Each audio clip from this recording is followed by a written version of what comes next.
I've been in this apartment, I think, about 13, 14 years.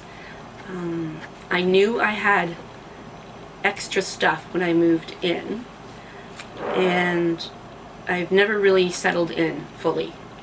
There are still maybe 2 or 3 boxes left that I haven't unpacked. And clearly I understand now that I don't have a good coping strategy. So when I'm experiencing anxiety or pain, I would go out, I would spend money, I call it the treasure hunt, and I would bring stuff into my apartment. With the idea that I would use it, but clearly as time went by, and recently, maybe in the last 4 years, it got quite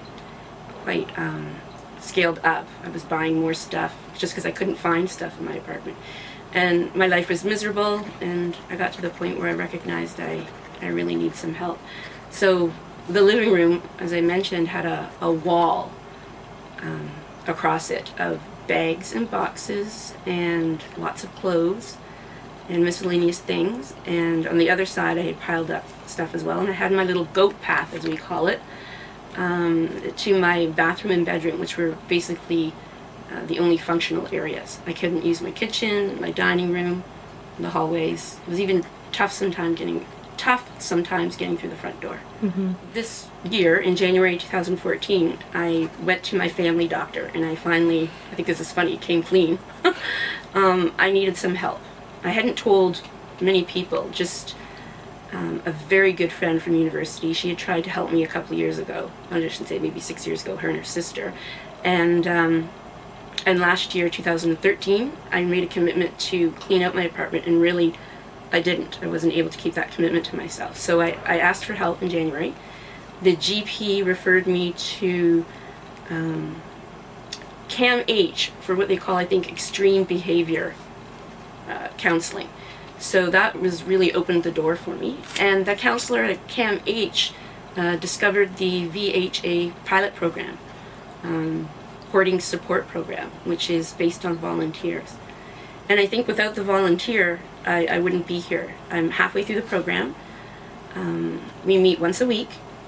We go anywhere between 2 to 3 hours, and she actually physically helps me remove the items.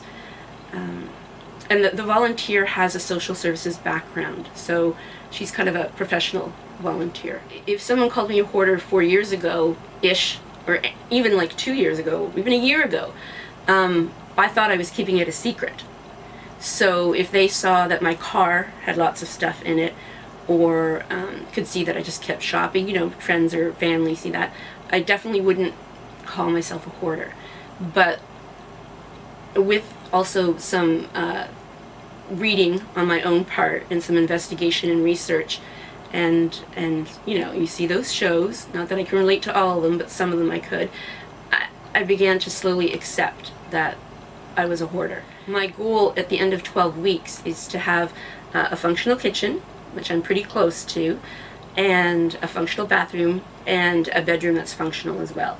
Because this is just the beginning of turning my life around in this area, you know, in terms of letting stuff go.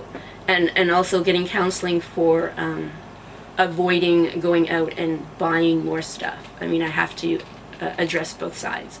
I think I'm buying this stuff thinking, oh, I'm expressing myself. I'm buying a great whatnot or a great piece of clothing. But where's the expression? I mean, it's just piled up. Now I'll have space to live. You know, less really is more. It's going to give me a chance to live my life the way I wanted to live it.